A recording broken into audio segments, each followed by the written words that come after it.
Welcome to the Biblical Languages Podcast, brought to you by Biblingo. I'm Kevin Grosso, your host for this episode, and I'm excited to talk with my friend Bethany Case today about second language acquisition and her project Aleph with Beth.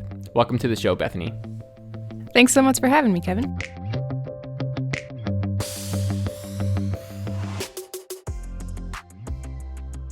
So just a little background on Bethany. She has always been fascinated with languages since she was a child and dabbled in lots of languages in high school, including Arabic, Egyptian hieroglyphs, Hebrew, and Latin.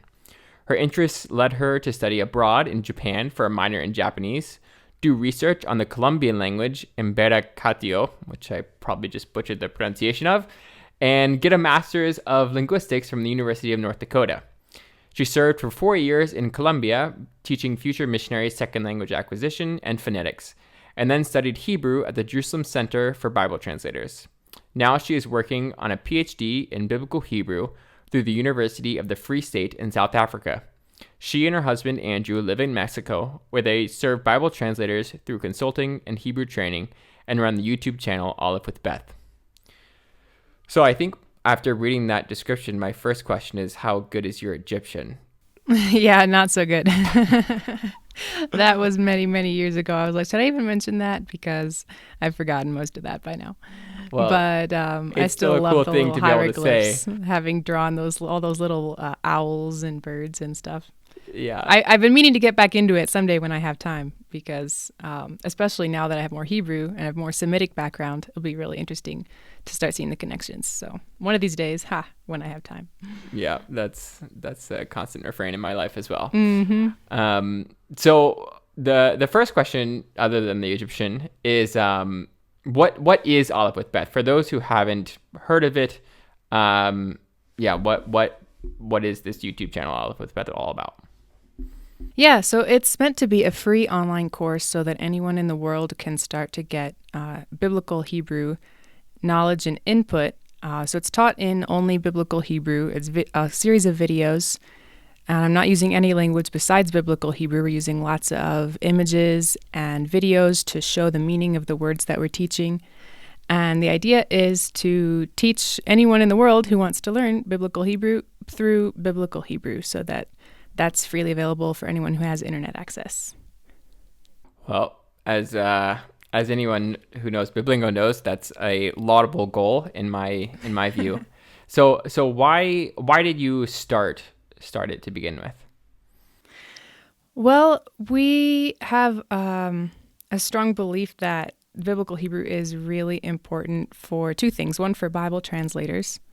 Really important for Bible translators to have the opportunity to engage with the original languages of the Bible if they're going to be translating from that text into their mother tongues.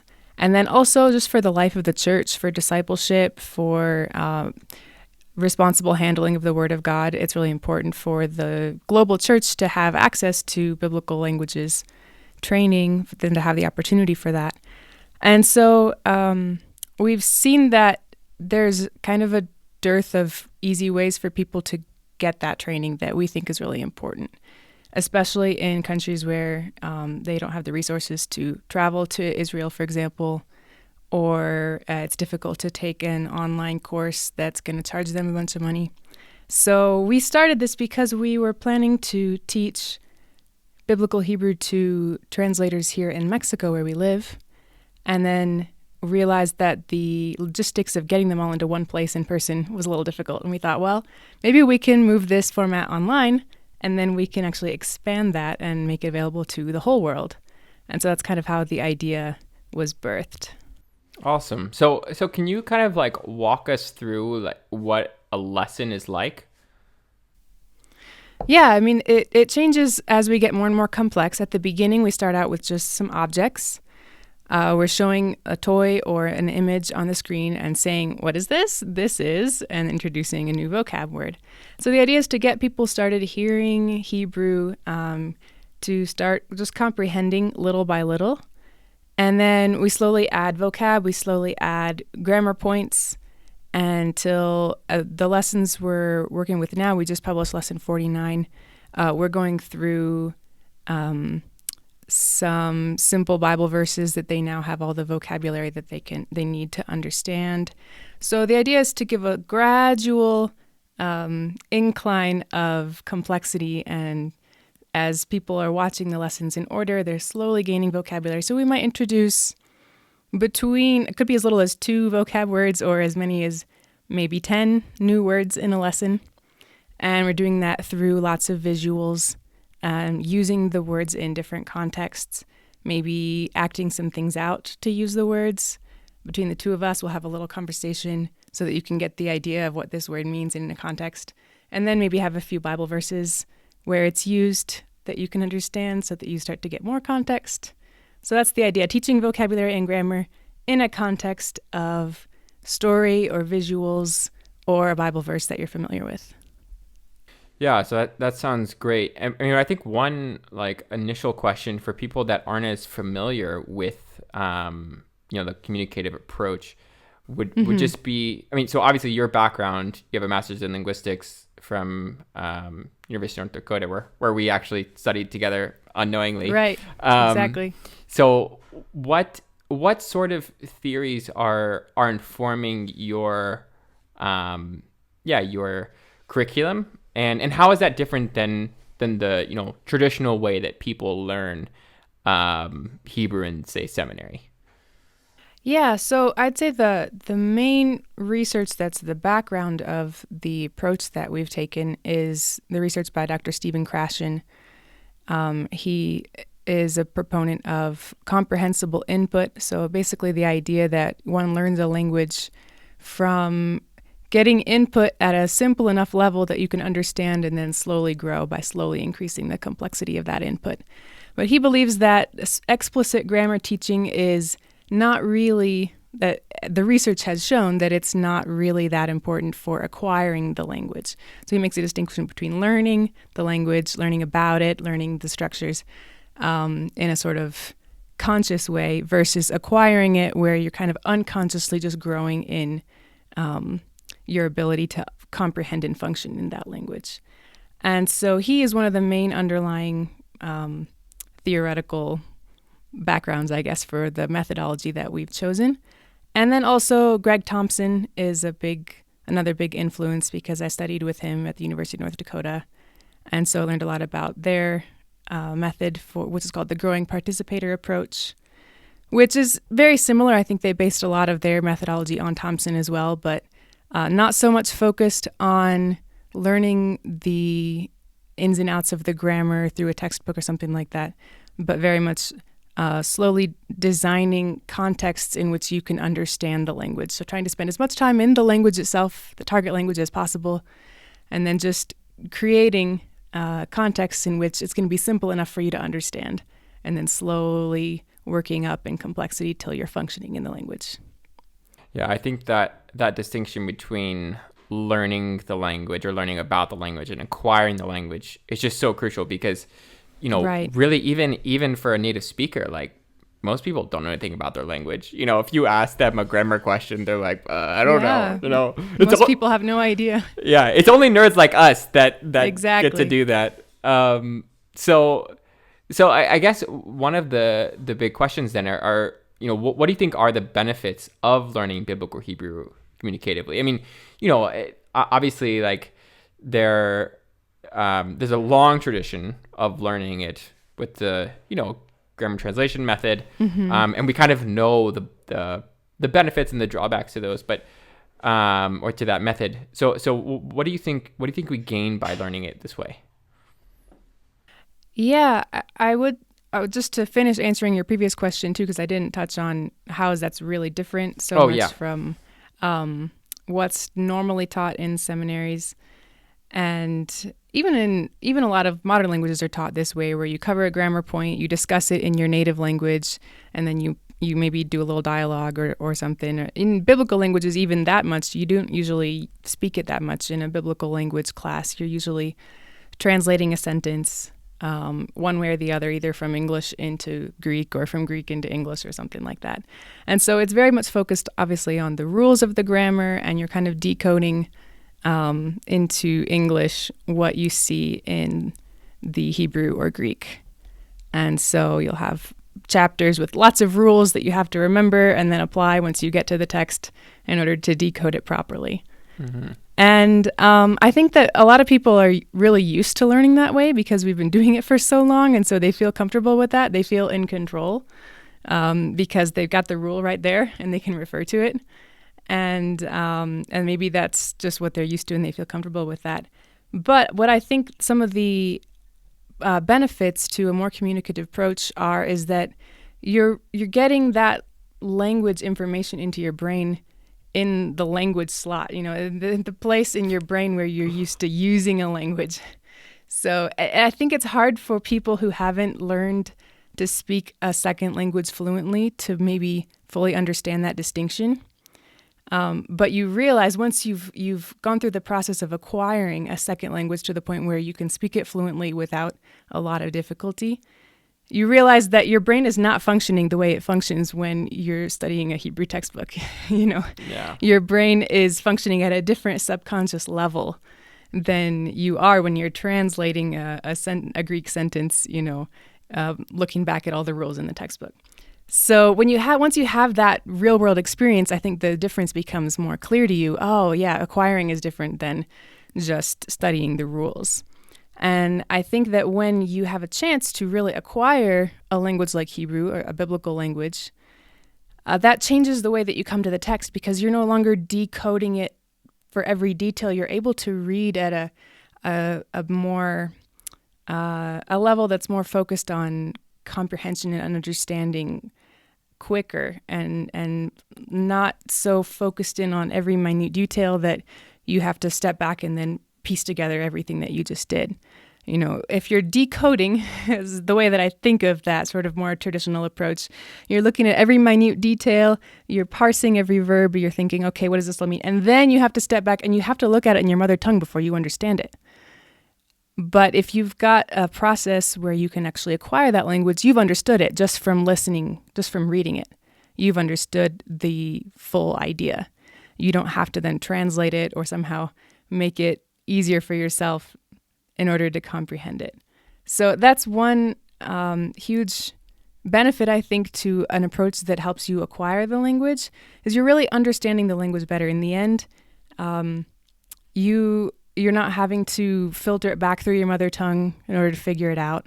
You're able to read faster, and you're able to, I think, pick up on vocab in a different way. You're able to acquire vocab by reading because you enjoy reading.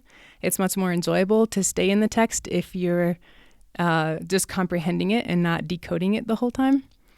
And so I think you end up with better reading fluency in the long run. And I think just a more enjoyment of the text. You feel it in a different way. Yeah, I think it's so huge when you talk about like comprehending the actual text. It's something that like you don't really, if you don't read it fast enough, you actually don't get the flow. You don't get the like discourse features that you like you said, you end up having to go to English to understand, the whole chapter, right? Because if you're looking in a lexicon every other word, it's just like, you just can't, your brain can't remember what it read 30 minutes ago. Exactly. Right. Yeah. So I think that's a huge point that isn't really talked about as much in the communicative method. Just like your ability to read faster will actually lead to better understanding of the text in the original. So it means you'll have more opportunities to input it too. You'll be able to read more of it. You'll be able to make connections at a higher level, I think, because you're interacting with the text as a whole instead of just little chunks of it as much as you can stomach in a day. Yeah, for sure. I actually think of like the difference between, reading through a novel and reading through like a commentary on a novel. Like the commentary, it's like sometimes you miss the forest for the trees. Yeah. So what do you think? Do you think there are any drawbacks to learning biblical Hebrew in this way? Obviously, we've talked about some benefits. Can you think of anything, I mean, there are obviously objections, right, to learning biblical Hebrew communicatively. So would you have anything to say to that point? Well, I guess probably some people's objections might include, the fact that you have to take some liberties with the text if you're going to try to apply it to new situations that aren't actually reading the text itself. You're going to have to invent a few things. You're going to have to just give a best guess on what is grammatically correct because we don't have a big corpus. We have a limited corpus. But I don't think that should be a limitation. And so that might be one objection people would have is, you don't really know how it was pronounced or, maybe the grammar that you're using for text that you're inventing isn't quite perfectly grammatical in the biblical sense. I don't find that to be a good enough reason not to use this kind of method. I think the pros definitely outweigh that kind of a con. Another objection might be that grammar is important, that people really feel that having that minute knowledge of the grammar is really important. And I don't disagree with that, depending on your purpose for the text. But I think that approaching with a communicative method first is going to make getting deep into the grammar a much easier job. And so I don't think we should ever try to set up communicative method versus grammar. By saying that you don't need the grammar to acquire language, we're not saying, therefore, grammar is not important, because that's not true. It is, especially if you're going to be translating the word or if you're going to be an exegete, you need to have that kind of precision and to be aware of those details. So I definitely think that's important, but the question is, what order are we going to do this in? If you're going to start with the rules before you know any of the language, it's just a lot of people get bogged down and they never end up acquiring the language. But if you can start with acquiring it and enjoying it, and then you can look back at all of the knowledge that you now have and say, all right, let's look at this carefully. Let's look at all these rules. Suddenly, things are going to come together. You're going to make connections. You're going to see that rule and you'll be like, oh, of course. I can think of 5 examples of why that rule is true. And so, I don't think we should set up a dichotomy between the two. Well, and you definitely shouldn't, because you're getting your PhD in exactly. in biblical Hebrew, I don't right? have that luxury. Yeah, I mean, I also think it's to your first point, that is a very typical objection, just to say like, oh, we can't really know how they said something if we don't have an example. But I think actually studying the grammar allows us to reconstruct it easier, right? Just to have a firmer grasp on how their language system works, will allow us to, when we do make those steps outside of the corpus, I think, reconstruct it in a better way. Absolutely. Hey, this is Nick with Biblingo, and I hope you're enjoying this podcast series on biblical language pedagogy. If you're a teacher, faculty, or a student that would like to see these pedagogical principles implemented at your institution, then we have a special event for you. On May 13th at 2 p.m. Eastern Time, we're hosting a webinar called How to Enhance Your Biblical Language Program with Biblingo. We'll show you how you can leverage these proven language learning methods in your biblical language program using the Biblingo software and our supplemental resources. Click the link in the description or go to biblingo.org/webinar to register for the event. So I know you've learned some modern Hebrew, right? So you were in Jerusalem for 6 months, right? About 5 months. 5 months. So, and there are a lot of people that are advocates, some people that aren't, for learning modern Hebrew for the sake of biblical Hebrew. And I think there's probably less that do modern Greek for the sake of biblical Greek. But specifically with Hebrew, what do you think are some pros and cons of learning modern Hebrew for the sake of biblical? Yeah, that's a great question. I think that some pros include the fact that it's a living language, so there's a lot of resources out there to help you get into hearing the language, getting a lot of input. So it can really get you familiar with like verb forms and basic noun phrase structure and things like that, which are going to help with Biblical Hebrew too, learning all the infinitives, the infinitive forms, and all the irregular verb stuff, that's still present in Biblical Hebrew. So that can be, in modern Hebrew. So it just gives you a chance to internalize a lot of things that there aren't a lot of resources out there in Biblical Hebrew to help you internalize those things. But I do think some cons include just the fact that the languages are significantly different linguistically, especially the verb systems in the discourse, things like that. And so I would say maybe just a few steps into Biblical Hebrew is going to be helpful. Into modern Hebrew is getting mixed up here. A few steps into modern Hebrew might definitely help you jumpstart you into Biblical Hebrew, but I don't know how much getting all out fluent in modern Hebrew is going to then translate to an awesome ability to read the Hebrew text of the Bible. I've met someone who got a friend who was really fluent in modern Hebrew, and yet he was like, yeah, but I still can't really read the Bible. I still get tripped up a lot. And so I think that if you invest a lot of time into modern Hebrew, you're going to end up learning things that you'd have to kind of unlearn to get back into the Biblical Hebrew text. Things just in the way that languages change and evolve, they take on new meanings. And so sometimes words, you might then be tempted to think that it means the same thing in Biblical Hebrew that it means in modern Hebrew, but that doesn't necessarily mean that it did mean that those thousands of years ago. So yeah, there's pros and cons. I would just sort of summarize by saying a few steps into modern Hebrew could be helpful, but I don't think it's a silver bullet. I think you need to definitely be able to study Biblical Hebrew separately. Yeah, that's an interesting perspective. I feel like this is something that you get a lot of different opinions on, and I'm sure that people have other great points they could make about that too. Yeah, I actually, I'm more on your side than a lot of people.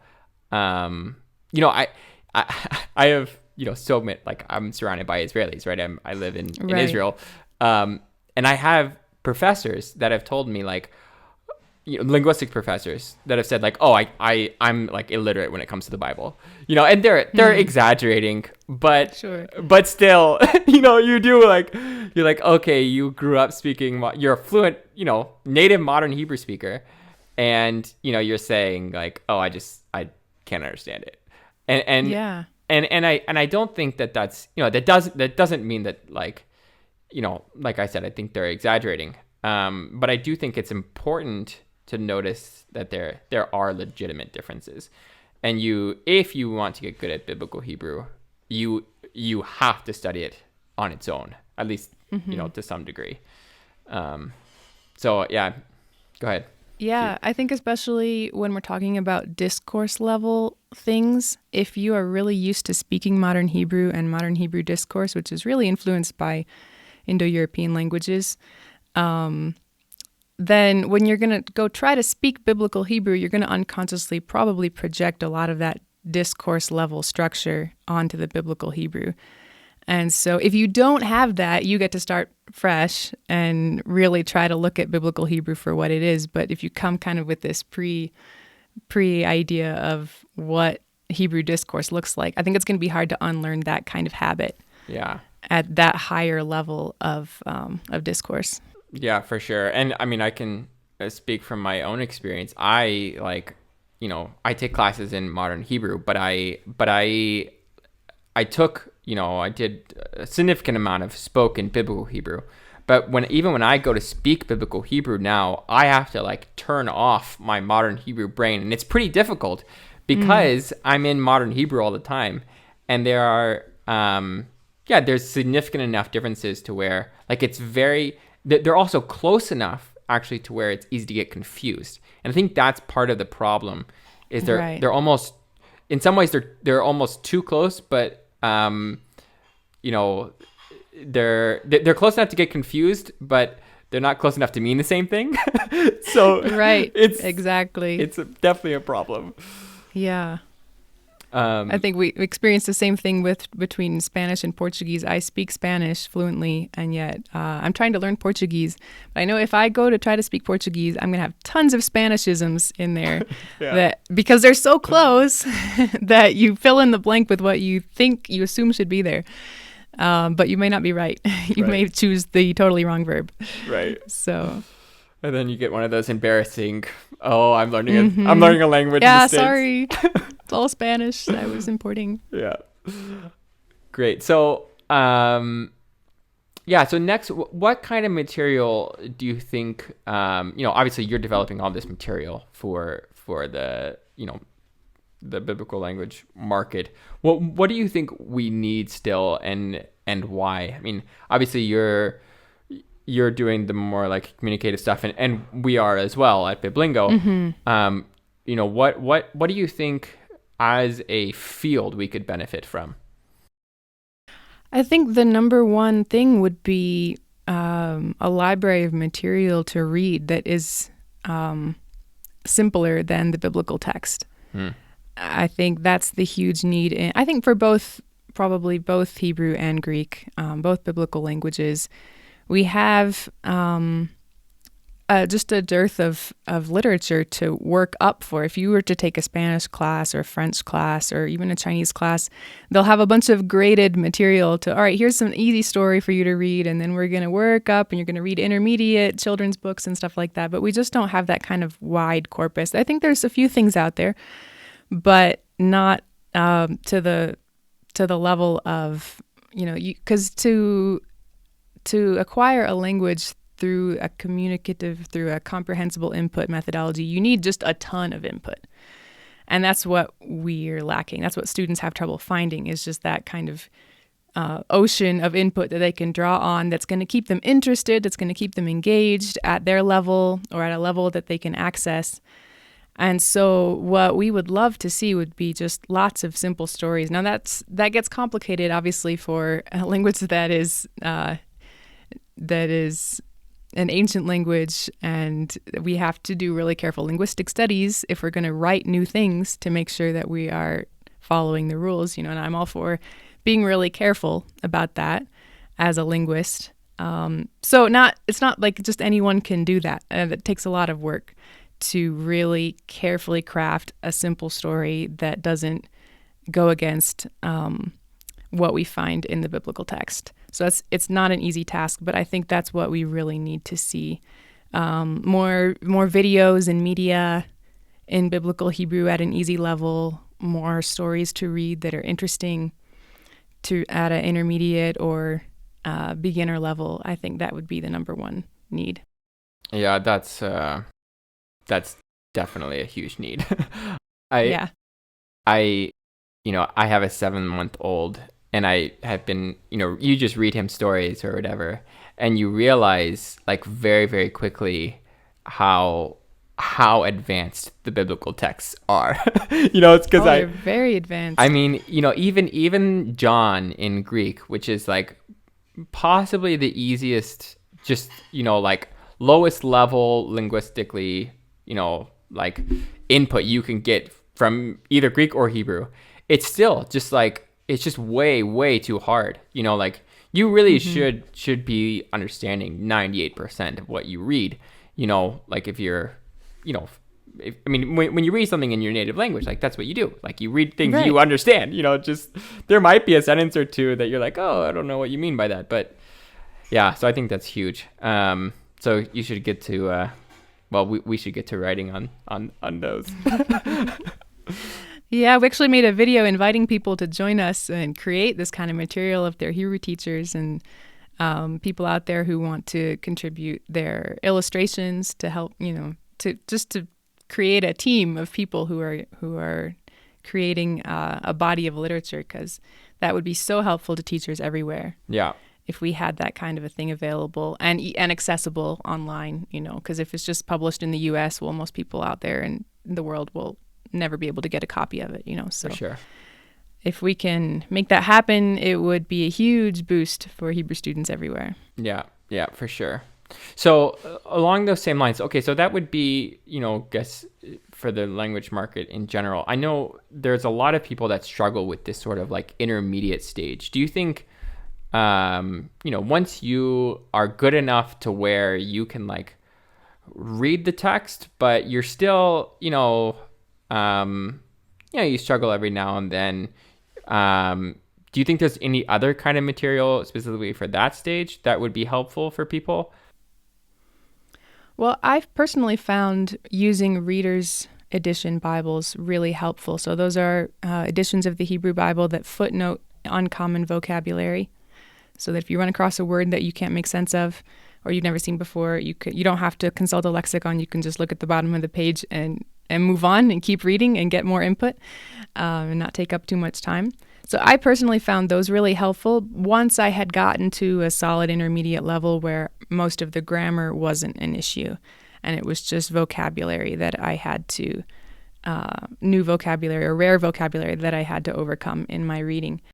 As far as getting to that point, I think that's the difficult thing right now is we don't have a lot of easy ways for people they have to just get the grammar, And right now, the easiest way for them to do that is through a traditional method with a textbook. But then they end up perhaps not having internalized it enough to easily read. And so the grammar becomes a bogged down point as well as the vocabulary. And it just gets really slow to read the text. And then it's not fun, and you don't do what's not fun. We have to make language learning enjoyable for people to succeed at it, because only a small percentage of us nerds out there get joy out of these rules and stuff like that. And so if we're not able to make it enjoyable for more people, we're just not going to see more people learning Hebrew. So yeah, the intermediate stage is the tricky one, and that's what part of what we're trying to fill with our videos. Eventually, as we continue to progress and get more and more complex, then we hope to help fill that gap partially, as providing more comprehensible input at an intermediate level. But yeah, at the moment, I don't have like a silver bullet recommendation, like here's what you should do to get to that level. You need to just get the basic grammar and then dive into the text, and you need to have the basic grammar enough internalized so that text and the input that you have access to is enjoyable, because otherwise you're gonna struggle with motivation to continue.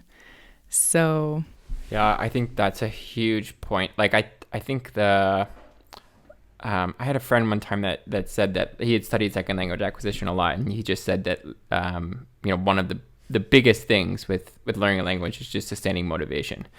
And, absolutely. And because it just gets boring, it's just like, but you're right. Like if you can reach that point to where you can read the text, then like the whole, a whole new world is opened up to you. Yeah. That's motivating because it's exciting. Exactly. And at that point, like you're further motivated by, just wanting to read more stories, right? Yeah. I mean, that's the fun part.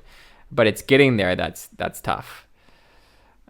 Yeah, and that's where I think the ancient languages, we have to work harder, because there's not a community of people out there. Language is so social, and it's so motivating to be like, oh, now I can talk with some person on the other side of the world, especially now that we have internet, we can communicate and be like, I was chatting with someone from Brazil in Portuguese, you can get excited about that. You be like, oh, now I understand this Portuguese meme, or this, I can watch this Portuguese show and I can start to understand most of it. And that's really motivating, but you just don't have that kind of material out there in biblical Hebrew to motivate us, which is why I think a lot of people head towards modern Hebrew, because they can get more of that motivating input material. But they're just not learning. Feel like they're growing, Hebrew. But they're just not learning biblical Hebrew. Exactly. So, man, the more we can create community around biblical Hebrew to motivate people, and the more we can create fun content out there that people will want to consume and want to understand, and will be gratified by those little moments. I had somebody write to me, for example, I had written some easy stories and put them in an app called the Biblical Hebrew Readers. And someone wrote and said, thank you so much. I finally feel like I accomplished something. I've been studying biblical Hebrew for so long, and I read the flood story, and now I finally, I'm almost crying because I actually understood something, and they were just so excited because they had achieved something. They had achieved a comprehension that they hadn't before. And just to have those little milestones all along the way is what we need to get people going, because, man, it is hard to open the Hebrew Bible and just start reading. Yeah. You have to have a lot of grammar and a lot of vocab for that to feel enjoyable and not just incredibly frustrating. Yeah. So, yeah, we just really need more of those little milestones to keep people excited along the way, instead of just feeling like, oh, I'll never be able to do this. Because the only text out there is the Bible. You open it up, you feel like, wow, I'm so far from this. It's instantly discouraging. So, yeah. We need more social stuff to keep people engaged and excited. Like a biblical Hebrew club or something. Yeah. Well, maybe more channels out there in biblical Hebrew. I don't know. Yeah. More videos. Mm-hmm. Well, maybe we should start doing our podcasts in biblical Hebrew. Yeah, see if your listener base grows substantially. So here's a last sort of question for you. So obviously you said you're doing your PhD in biblical Hebrew. So what are your future aspirations for actually studying the biblical languages? And, I guess related to this is, can you tell us your PhD topic if you have one? Yeah. I know I've asked you this before. But I don't have one yet, so I'm afraid I'm still looking for that magical topic that's going to keep me engaged for the next 5 years. Right? Well, what do you want to do anyway? As far as studying the biblical languages, where do you see, even after your PhD? Yeah. Well, my motivation in doing the PhD is really because I love teaching. And so I just want to have the qualifications to be an excellent teacher and to continue growing in my own knowledge so that I can keep teaching better and better and have better knowledge of the grammar and stuff like that. So I don't really have big research goals. I want to study this. Rather, I just want to keep teaching. And so our goal with this Aleph with Beth channel is to grow it to the point where people can follow along with these engaging videos and get to that point. We want to take people to the point where they can open a Bible and not be lost. and they can they can access that text and start growing in the biblical text, but not feel like they're just hanging on by their fingernails and it's painful to try to read it because they don't have enough knowledge. So we want to get people a really long way, give them a lot of grammar, a lot of chance to watching videos to internalize grammar and internalize vocabulary so this stuff feels really familiar when they get to the biblical text.